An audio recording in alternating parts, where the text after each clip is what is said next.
আপনার নির্বাহী আদেশে হলো নির্বাহী প্রধানের চেঞ্জ হওয়ার পরে কিন্তু সেই নির্বাহী প্রধান চেঞ্জ হওয়ার পরে পরবর্তী নির্বাহী প্রধান যদি কিছু না বলেন তাহলে কিন্তু আপনার ওই নির্বাহী প্রধানের কথাই বলবৎ ওইভাবে থাকার কথা না। যদি পরবর্তী নির্বাহী প্রধান বলে যে ওইটাই বলবৎ থাকবে, কারণ এখানে কিন্তু কথাটাই হচ্ছে নির্বাহী প্রধানের। আপনি খেয়াল করেন এখানে কিন্তু আইনকে তোয়াক্কা করা হয়েছে, এখানে নির্বাহী প্রধান যা বলেছে সেইভাবে স্থগিত বা নিষিদ্ধ করা হয়েছে। আর বিএনপি এটাই মনে হয় আওয়ামী লীগ মেন্টালি এই ব্যাপারে একটুখানি ডেসপারেট হয়েছে যে বিএনপি তো নিষিদ্ধ চায় নাই, তাহলে আমার পার্টি অফিস খুলতে দোষের কি? তো বিএনপি তো বারবার বলেছো, প্রশ্ন উত্তরে বলেছো আমাদের কারো রাজনীতি নিষিদ্ধ করার মানসিকতা আমাদের নাই, আমরা এটা চাই না। আমাদের চেয়ারম্যান সাহেব কয়েকদিন আগে একটা নির্বাচনী বক্তব্যে উনি বলেছেন যে আওয়ামী লীগ যদি সাধারণ আওয়ামী লীগ যদি ফিরে আসতে চায় তাহলে আমাদের কোনো বাধা থাকবে না। আপনি নিশ্চয়ই শুনেছেন। তো তার ছেলেমেয়েরা যদি রাজনীতি করতে চান তাহলে আমাদের কোনো নিষেধাজ্ঞা থাকবে না। তো এই যে এটার মানে কি? এটা তো কিন্তু এটার পরে এনসিপি জামাত এটা নিয়ে বেশ কথা বলার চেষ্টা করেছে, কিন্তু উনি ওনার জায়গায় স্থির থেকেছেন। প্রশ্ন হচ্ছে যে যখন জামাত বিরোধী দলে আসনে এবং ইতিহাসের এই প্রথমবারের মতন জামাত বিরোধী দলে বসেছে, যথেষ্ট সংখ্যক আসন পেয়েছে, আপনার কি মনে হয় যে বিএনপির জন্য আগামীর পথ চলাটা কতটা স্বাচ্ছন্দ্যময় হবে অথবা কতটা কণ্টকাকীর্ণ? ধন্যবাদ আপনাকে, যারা শুনছেন আমার শুভেচ্ছা অভিনন্দন। অবশেষে বিএনপি সরকার গঠন করলেন এবং জামাত প্রধান বিরোধী দল। সত্যিকার অর্থে একটা বিরোধী দল যদি স্মার্ট বিরোধী দল থাকে তাহলে দেশের জন্য মঙ্গল, সরকারের জন্য সরকারের যদি অন্যরকম কোনো ইচ্ছা থাকে সেটার জন্য হয়তো অমঙ্গল, কিন্তু দেশের জন্য মঙ্গল। তো জামাত বিরোধী দল কখনো এর আগে ছিল না, তো কতটা স্মার্ট হবে তার কাজে বোঝা যাবে, কাজ শুরু করার আগে বোঝা যাবে না। তবে মনে হয় যে তারা সত্যিকার ছায়া সরকার গঠনে সক্ষম হবে এবং তারা যত না গঠনমূলক সমালোচনা করবে তার চেয়ে বেশি তাদের টার্গেট অনুযায়ী সমালোচনা করবে। এই টার্গেট সমালোচনাটা কিন্তু টার্গেট আপনার আলটিমেটাম দেওয়াটা কিন্তু দেশের জন্য জাতির জন্য মঙ্গলকর নয়, এটা আমার কাছে মোটা দাগে মনে হয়।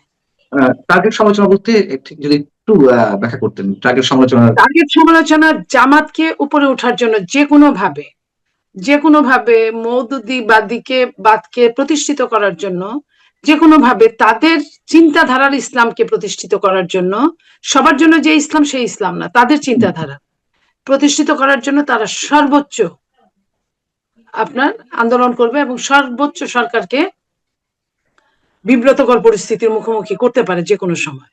এটা সরকারের কখনোই ভুলে যাওয়া ঠিক হবে না। এবং গ্রুপ মেজরিটির ক্ষেত্রে যদি প্রশ্ন করি, যে ইতিহাস বলে গ্রুপ মেজরিটি কখনোই কারোর জন্যই মঙ্গলজনক হয়নি। বিএনপি এবার 2/3 বেশি আসন নিয়ে তারা সরকার গঠন করেছে, বেশি না হলেও মোটামুটি 2/3।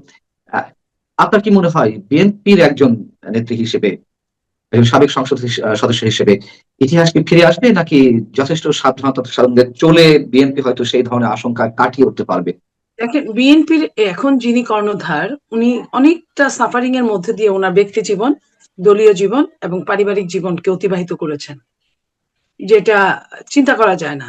সেই জায়গা থেকে সাধারণ মানুষের জন্য না, একটা মানুষ মারা গেলেও মানুষ সে নিজে চলে গেল, যারা আত্মীয় স্বজন আছে 10 দিন 5 দিন কান্নাকাটির পরে সেটা একটা সময় মনকে প্রবোধ দেওয়া যায়, কিন্তু একটা মানুষ বছরের পর বছর বিদেশে এইভাবে থাকা একটা বিরাট ব্যাপার, বিরাট কষ্টের ব্যাপার, এবং না পাওয়ার যে বেদনা, যে দুঃখ, যে দুর্দশা, সবগুলোই তাকে পোহাতে হয়েছে। সেইখানে উনি এই জিনিসগুলো ওনার মনে থাকবে। আমার মনে হয় উনি যাদের উত্তরসূরি, আমার মনে হয় ওনার মনে থাকার কথা, এবং সেটা মনে থাকলে উনি 2/3 কেন আরো যদি বেশি হয়, সম্পূর্ণই হয়, তারপরেও জনগণ যে ক্ষমতার উৎস এই কথাটা উনি ভুলার কথা না। কারণ শেখ হাসিনা দুর্দান্ত প্রতাপে দেশ চালিয়েছে, 2/3 না প্রায় পুরাটাই তার নিজস্ব সরকার দিয়ে চালিয়েছে। তার সময় বিরোধী দল ছিল নামমাত্র বিরোধী দল, ড্রয়িং রুমের বিরোধী দল, সেই বিরোধী দলকে নিয়ে দেশ চালিয়েছে। উনি যা বলেছেন মোটের উপর সবই কাজ করেছে। সেই শেখ হাসিনাকে পালিয়ে যেতে হয়েছে। ইতিহাস কাউকে ক্ষমা করে না, এবং ইতিহাস থেকে যারা শিক্ষা নেয় তারা সবচেয়ে বেটার কাজ করতে পারে। আমার ধারণা জনাব তারেক রহমান সাহেব উনি অবশ্যই এই শিক্ষাটা নিয়েছেন এবং ভালো কাজ করবেন। কিন্তু আপনি তো আশাবাদের কথা বলছেন, আবার আমাদের অভিজ্ঞতা তো বলে যে ইতিহাস থেকে কেউ শিক্ষা নেয় না, এটাই ইতিহাসের চরম শিক্ষা। এটাও সত্যি, বিশেষ করে তৃতীয় বিশ্বের দেশগুলো ইতিহাস থেকে শিক্ষা নেয় না, এবং তাদের এই শিক্ষা না নেওয়ার অনেক কারণ আছে। কারণ তাদের আহ, অপরিমিত ক্ষমতা থাকে তাদের হাতে, যে ক্ষমতা অক্ষয় অব্যয় তারা মনে করে, এবং প্রাথমিক দৃষ্টিতে ওরকমই মনে হয়।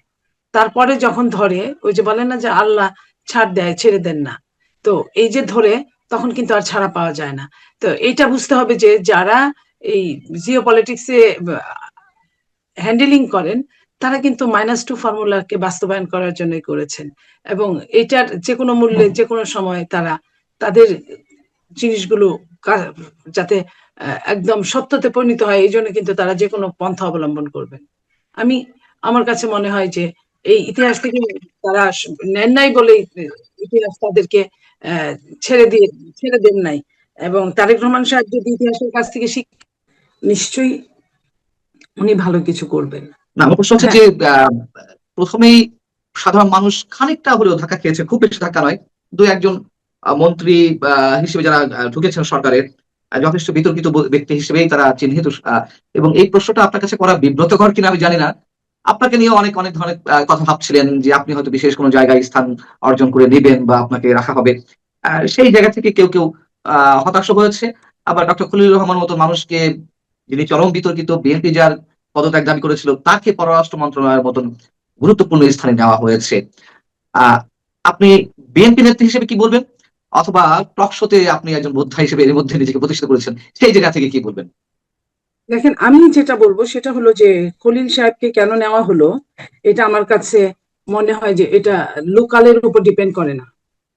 এটা খলিল সাহেবকে যে অনেকটা আপনার বাধ্য হয়ে নিতে হয়েছে, এটা এই সরকার, বর্তমান সরকার আপনার যখন ইলেকশন নিয়ে তারা দিচ্ছিল ইন্টারিম গভর্নমেন্টকে, তখন থেকেই ওনারা বলছিলেন যে 3 জন মন্ত্রীর মধ্যে একজন খলিলকে পদত্যাগ করাতে বাধ্য করার জন্য। কিন্তু সেটা তো হয়ই নাই। তারপরেও তারা পরে উচ্চবাচ্য করেনি। পরবর্তীতে যখন এটা মেনে নিতে হলো, তখন মনে হয় যে এর ভিতরে অনেক রহস্য লুকিয়ে আছে। তো যে রহস্যগুলো লুকিয়ে আছে আপনিও আন্দাজ করেন, আমিও আন্দাজ করি, আমরা তো কেউই বলতে পারবো না। আর মন্ত্রীদের যোগ্যতা নিয়ে যে কথাগুলো বলেছেন, মানুষ তো ঠকে ঠকে শিখে, দেখে দেখে শিখে। তারা নতুন আসছে, হয়তো বা অভিজ্ঞতা তাদেরকে শিখাবে, এবং তারা যদি অতীত থেকে শিক্ষা নেয়, যেমন অতীতের মন্ত্রীরা কিভাবে কাজ করেছে, কিভাবে করে বদনামের শিকার হয়েছে, কিভাবে করে সুনামের অধিকারী হয়েছে, এই জিনিসগুলো যদি তারা শিক্ষা নেন, তাহলে আপনার তারা নিজেরা কাজ করতে পারবেন। আর নইলে এখানে আমলাতান্ত্রিক একটা আধিক্যের জায়গার মধ্যে পরিবেষ্টিত হয়ে যাবে। এই কারণে যে আহ যদি অনভিজ্ঞই থেকে যায়, তাহলে আমরা কিন্তু খবরদারি করবে, এটাই আমার কাছে মনে হয়।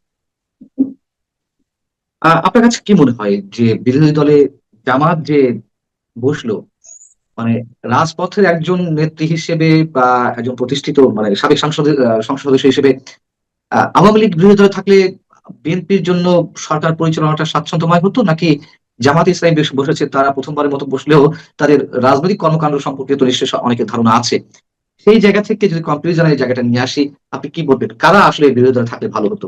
যদিও মির্জা ফখরুল ইসলাম দেখেন, আলমগীর একটি মন্ত্রী করে ফেলতেন। আওয়ামী লীগ হচ্ছে, আওয়ামী লীগের সঙ্গে বিএনপির ব্যক্তিগত সম্পর্কের ভীষণ মানে খারাপ অবস্থা, টানাপোড়েনের মধ্যে থাকে। কিন্তু দুইটা দলের গণতান্ত্রিক নেচার প্রায় এক। গণতান্ত্রিক নেচার, যেটা আমি বলি, আদর্শ, উদ্দেশ্য, এই জিনিসগুলো। কিন্তু এখন যারা বিরোধী দল, তাদের গণতান্ত্রিক নেচার এক না। তারা কিন্তু গণতন্ত্রকে ধারণ করে না। তাদের দলে দেখেন, যখন যাকে বলবে তোমাকে মনোনয়ন দেওয়া হলো, তার মানে তুমি তুমি মনোনীত। তোমাকে দেওয়া হলো না, তুমি মনোনীত না, সে কিন্তু আর কোনো উচ্চবাচ্য করতে পারে না। তো এই যে কোনো শব্দ করতে পারে না, এবং তাদের যে কাজ দেওয়া হয় সেটা তারা করতে বাধ্য। তো এই যে এটা, তাদের মধ্যে গণতন্ত্র নাই। এক না একতন্ত্র থাকতে পারে।